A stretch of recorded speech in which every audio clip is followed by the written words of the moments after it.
Welcome to Conversations with Perry. Thank you for being with me tonight.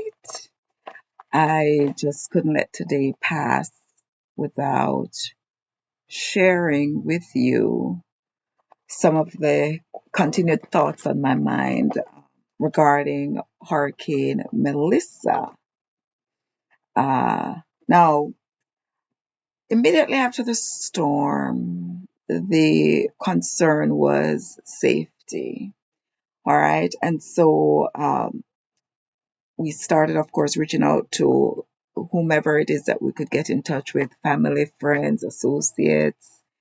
And for us, you know, or for me personally, I'm a healthcare executive. I've been director of education, director of nurses. Um, and one of my portfolio is actually teaching disaster preparedness. And some of my responsibilities include ensuring that every single department in the facility is adequately prepared and that the staff are educated about actions to take before, during, and after the hurricane, with particular emphasis on precautions to preserve, of course, life and structure. And so, uh, along with my family members there, we're doing that as much as we can. And I recall that during the 2025 Global Healthcare Conference, we spent an extra hour. My presentation was on preparing for uh, disasters. It's May, and usually May is the month that we prepare for the hurricane season, which begins in June. Okay, so last year, and that was the first year, we included a session specifically for disaster preparedness. And we had quite a number of nurses in that session. And it was the last session for the day, and we ran over by a little over an hour. So my presentation was supposed to be like 45 minutes. And at the end of the presentation, we went into discussions. And the question and answer and discussions took over an hour. And one of the major things that jumped out at me during that presentation was moral distress. Moral distress is when you know what to do, but you do not have the power, the authority, the resources, or the wherewithal to do it. And so, because of that, it causes what is called moral distress. It's a terrible situation to be in, okay, because you know what to do. And things may be going wrong, but there's nothing that you can do in that moment to help. All right. So with the passage of this hurricane, right, the preparations were there.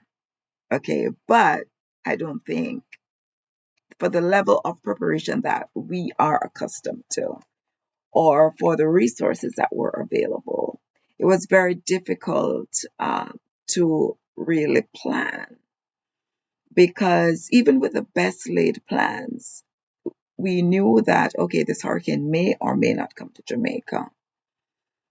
Okay, and then if it was coming to Jamaica, where it would hit. And typically, of course, you strengthen structures, you batten down windows, and you secure doors. You make sure you have food to last 3 to 7 days. You want to make sure you have your medication and water and all that. However, this hurricane, well, of course, and you evacuate, you know, the shorelines. Okay, you want to get further inland. Usually, you want to go where you have protection, the mountainous ranges as protection. Those are some of the things that you would think about.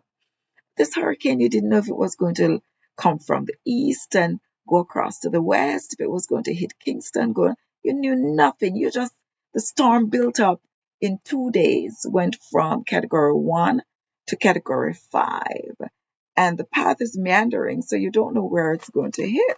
So it was really hard to say, okay, I'm going to leave St. Elizabeth and go to Kingston, or, I'm going to leave Kingston and go to the country to ride out the storm. And by the time, and it was so fast that there were not enough flights even to get the visitors out of the country, much less for a resident to get a ticket if they're lucky to have a visa to go somewhere else, right, to ride out the storm.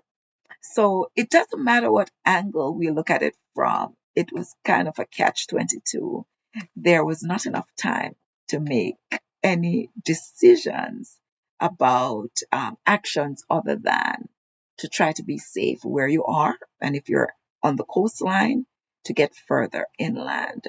But one of the things I noticed with the storm, it doesn't matter if you were in the mountains or in the valley, because when we went up into the hills, we saw where even the valleys, were stark. So I don't know if it was tornadoes or what, but even the trees in the valleys were torn up without leaves, were blown down, things like that.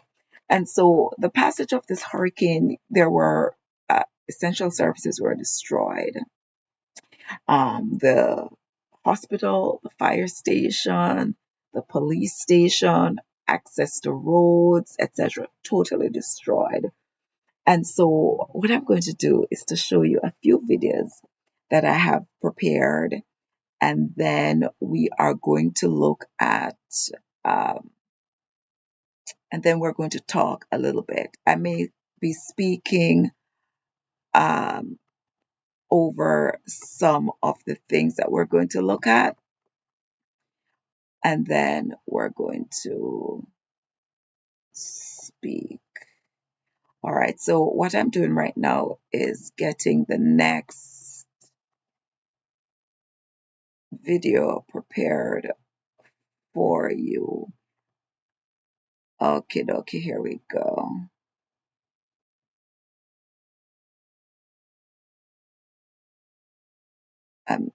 I'm not hearing anything. I'm not sure you can hear anything, but the volume is up. But what this is showing are scenes. Okay, here.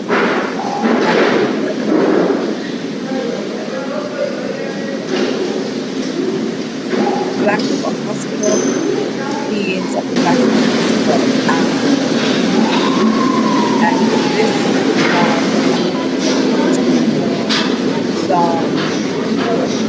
staff members. I am here, want to go home, want to know how my families are, how my residents are. Right now I'm far away from my resident, my families. I don't know what to do. I don't know, no connection is going through for my families. But I just want my families to know that I am safe, and the patients that were here, they are safe as well.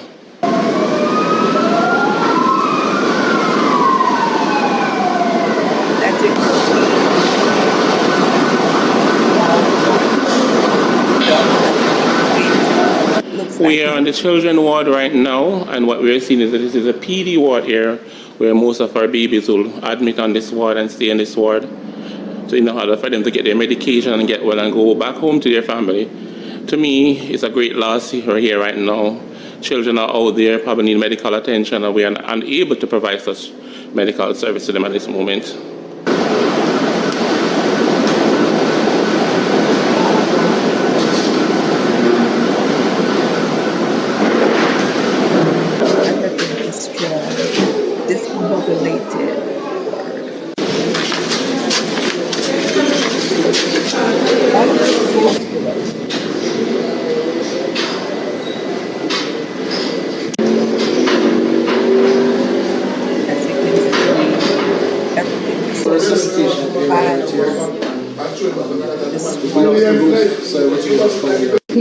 Patients that cannot leave.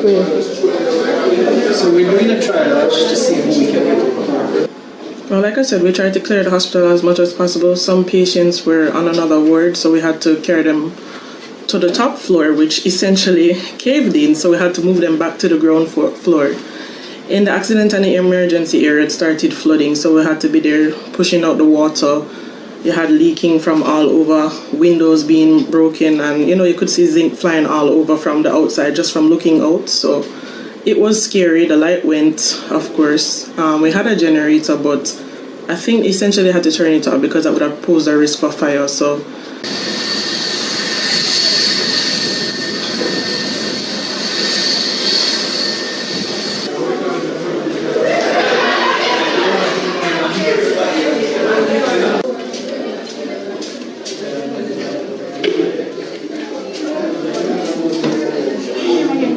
it has been eye-opening to say the least. I think we expected damage, of course, but not this magnitude of damage because a lot of the cars, even outside, were damaged. There's not one area that is without wreckage. So I feel like going forward, it will pose like maybe some changes in how we as a nation prepare for hurricanes. I mean, you could do as much as you can, but to be honest, some of the damage was inevitable, but at least based on this, we can better assess and gauge, okay, what to do going forward. But, it has caused a lot of people to now be homeless. Doctors, nurses, auxiliary staff, as well as patients. So there's going to be a huge impact on the country overall, but I know eventually we can make it, but I can't say for when.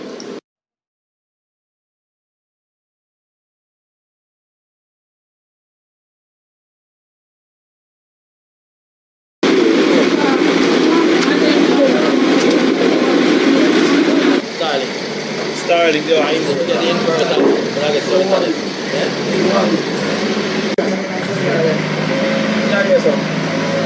Right, that should come from the road.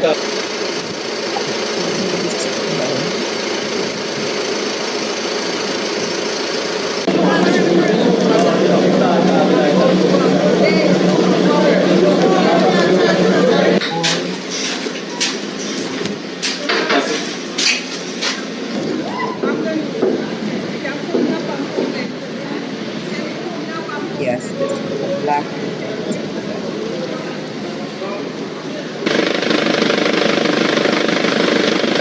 See the damage on those.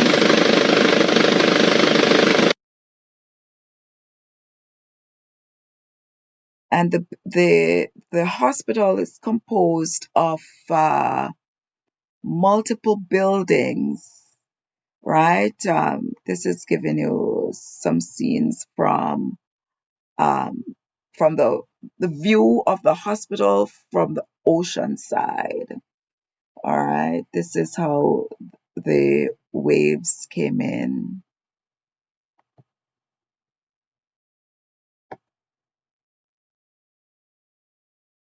That's how the waves came in.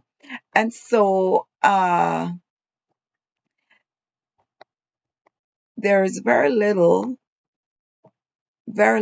as they said, that could be done. There was one video that I saw where the nurse was describing that it was as if a tsunami took place, and with storm surges expected at that time to be up to 16 feet. I'm sure that, as you can see, there are multiple buildings on that property. Some are multiple stories, some are single stories. I'm sure that waves covered at least the single stories. All right, and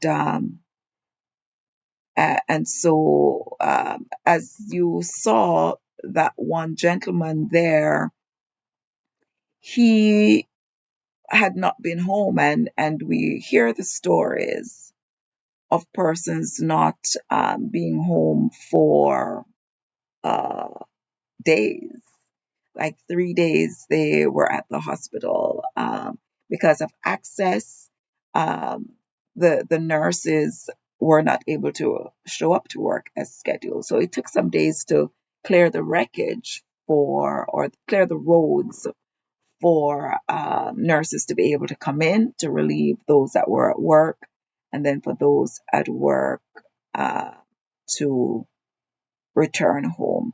Okay, and so we're going to show you another video, and this one is courtesy of Fox News, about the Black River police station.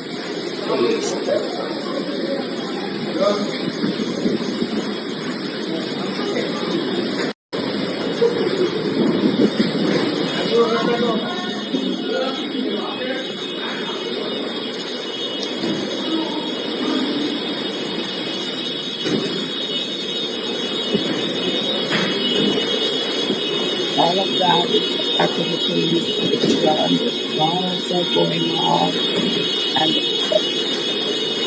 also going on. And this was actually triggered. So what you're looking at is not the totality of the damage at this spot. And so imagine now this one is of the fire extinguishers. Imagine in Florida not getting a hold of your family members, and you have these police coming. As I said before, the disaster preparedness background, we prepared as much as possible, but the level of the damage was almost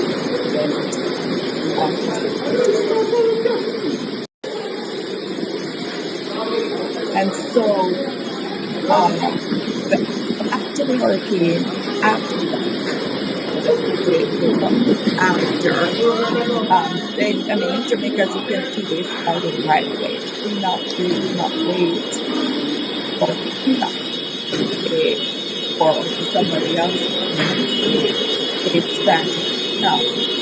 They started cleaning up immediately. Right? They started cleaning up immediately because they recognized the importance of getting back to whatever services that they rendered. And so, now we're thinking food, water. Okay, the first thing is to preserve life. We don't know what life is like because we're not getting any responses from Saint Elizabeth, from our loved ones, but we are doing what we must do in the meantime. It feels so good to give back. I'm at DHL. Big shout out to DHL for helping us out so well with getting our first shipment down to Jamaica. We've been purchasing stuff in Kingston and getting them into the silo area so far. Now, with the shipment, we're able to expand or reach into other communities. We've been in touch with persons from various communities. I finally got a hold of one of my staff members who just had a baby. She and her baby are staying with a neighbor, but of course the neighbor's house got damaged as well, and they lost everything. But she doesn't have to worry. Help is on the way, along with help for her other communities. So I'll give you like a little snippets. We took some pictures, etc. So this shipment is going out today. We have another that's going out tomorrow. And hopefully we'll keep doing this every single day until the 15 communities that we're committed to is fully hopeful. I'm not going to say satisfied, but begin to recognize that they're not forgotten and that there are people here thinking about them and reaching out to them, not waiting on bureaucracy to get to them because they may die before that. And this is all about life. All right. And so that was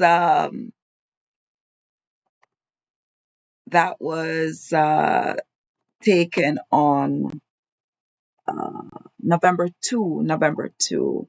We had already sent monies into Kingston to get stuff into St. Elizabeth. The first couple of attempts were were not successful.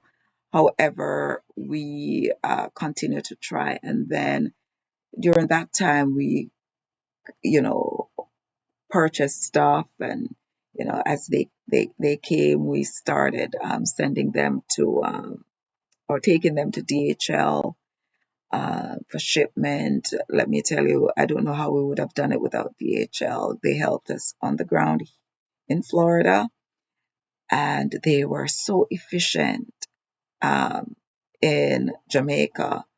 We would get there, and the longest we'd have to wait is probably an hour and a half, I think was the longest.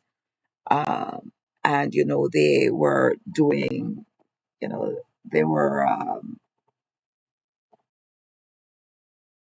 of course, they screen everything meticulously. So sometimes the things were ready before we got there, but sometimes we had to wait for them to be screened and so on, signed off by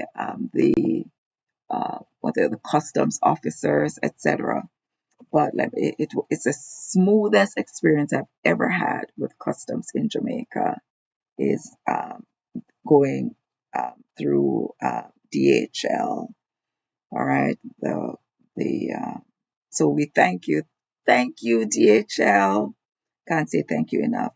All right, and so now we had a few shipments go down, of course, before I got there, and then on November 8th,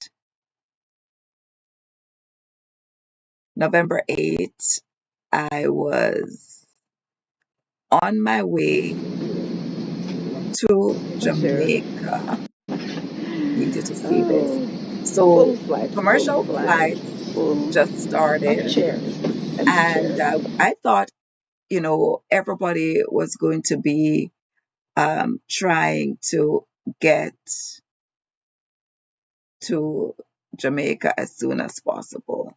But I'm not sure what happened. I'm sorry, we have some black spaces there. I'm still trying to work out this thing for the smooth transition, not to worry. So there were just a few people on the flight, just a few people on the flight. And so most of the flight was empty. But we got into Kingston and we got to St. Elizabeth, and we were able to help a lot of people in the community. When we got there, we recognized just how mammoth. Well, we kind of saw before what was happening, and so we jumped ahead. When we finally got in touch with those in the country, they told us like some of the things that were needed. So we got tents and lots of food, water, tents, sleeping bags, blow up mattresses, solar lights, and sheets and clothes and shoes and mosquito repellents and all these things, and power saws, and to go down because we had to chop our way through some places. We had to help persons in the community, and we're going to get into all of that a little bit later. Tomorrow, we're going to be speaking to a member of the silo community who is building back, and the blurb is all about building back and building better. All right, and so while we rebuild the physical infrastructure, there is the mental that also needs to be restored, especially when it comes to the children. Okay, for the 2026 Global Healthcare Conference, day one is dedicated to mental health. And so we have speakers who are going to be coming to give compassion to our parents, our teachers, our community members, to healthcare personnel who've been giving their all. And it's like, who's pouring back into them? So this 2026 Global Healthcare Conference is a conference with a difference. Okay, we are tending to the needs of the people who have been caring for those who are in need. So we're welcoming the teachers, guidance counselors, the parents, okay, the nurses, the physicians, the policemen, the soldiers, right? Whomever it is, come out. The 2026 Global Healthcare Conference is going to be right there, Silo St. Elizabeth, October, so, oh my God, April 28th to April 30, April 28th to April 30. And you can support the conference. You can support the persons in Silo by buying a block and by purchasing tickets to the conference. Even if you're not going to be there, your ticket purchases go towards helping someone in need. Right now, today, March 12th, there are people who still do not have a place to live. There are persons still in shelters. There are persons still living in those tents that we gave them. Okay, and the hurricane season is upon us again. Hurricane season starts June 1. This is the middle of March, April, May. So we have maybe 8 to 9 weeks before the start of the next hurricane season. And we need to, we're now in the pre-planning phase, which means getting people into safe shelters. All right. So we want to thank you for spending this time with me. Remember to look out for our broadcast tomorrow when we speak to someone from Salo whose home and business were destroyed and is building back better. We'll hear what he has to say about what is happening now and what it is